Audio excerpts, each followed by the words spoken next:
in-op switch. Not good. So obviously this AC control unit needs to be replaced. So I thought I'd go out on a limb and buy a new one from Walmart. Yeah, I Googled it. Walmart had it. I think it was $114. So I went ahead and ordered it. Got here in 2 days, which is wonderful. And it looks fine. All the switches look good. It looks just like the piece that's in there. And all the switches work. So we'll plug it in and see what happens. And it does not say made in China on it. So right away we're off to a good start. To switch this out is pretty straightforward. This panel, which goes all the way over here, has to come off, and it just pops off like so. Fairly simple.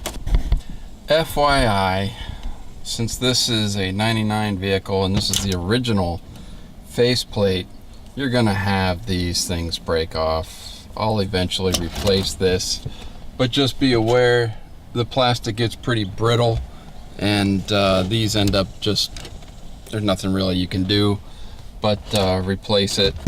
You might be able to epoxy them back on. It looks like somebody tried to do that here, but the only real way to fix it is to get a new one. If you notice here, I had to turn the key, get the selector out of the way, tilt the wheel down all the way down to get clearance to pull this off. The only connection here is the light switch. If you like this video, hit the subscribe button.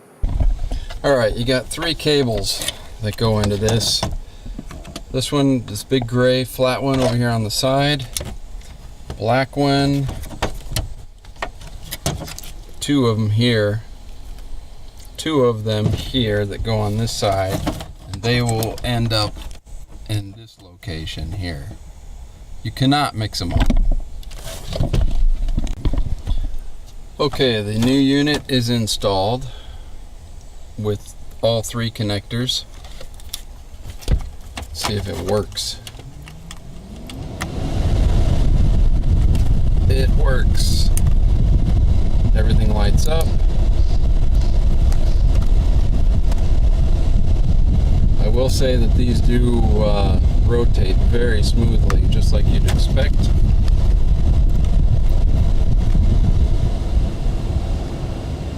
And it is changing the location of where the air comes out. So yeah, so far, thumbs up on this part wherever it's made.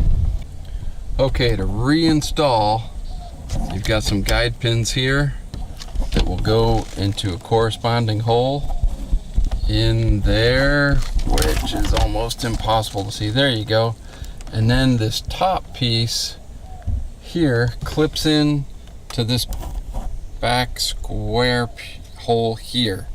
Exact same thing on the other side.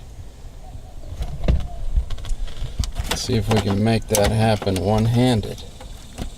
Get them lined up. Snap. There you go.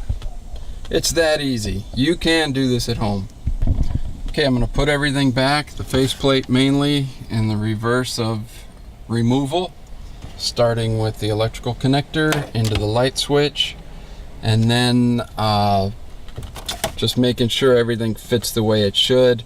And if you're lucky enough to have these snaps still intact, they just go into the corresponding holes. Just kind of bump it with your hand to get it to lock in. If it's not bumping in and locking in easily, then I would stop and see what's going on, see where this tab is actually lining up here, because you could be hitting the bottom. It could be over here, it could be up here. Either way, you just want to get it in a hole, and then it'll snap right in, and then you're done.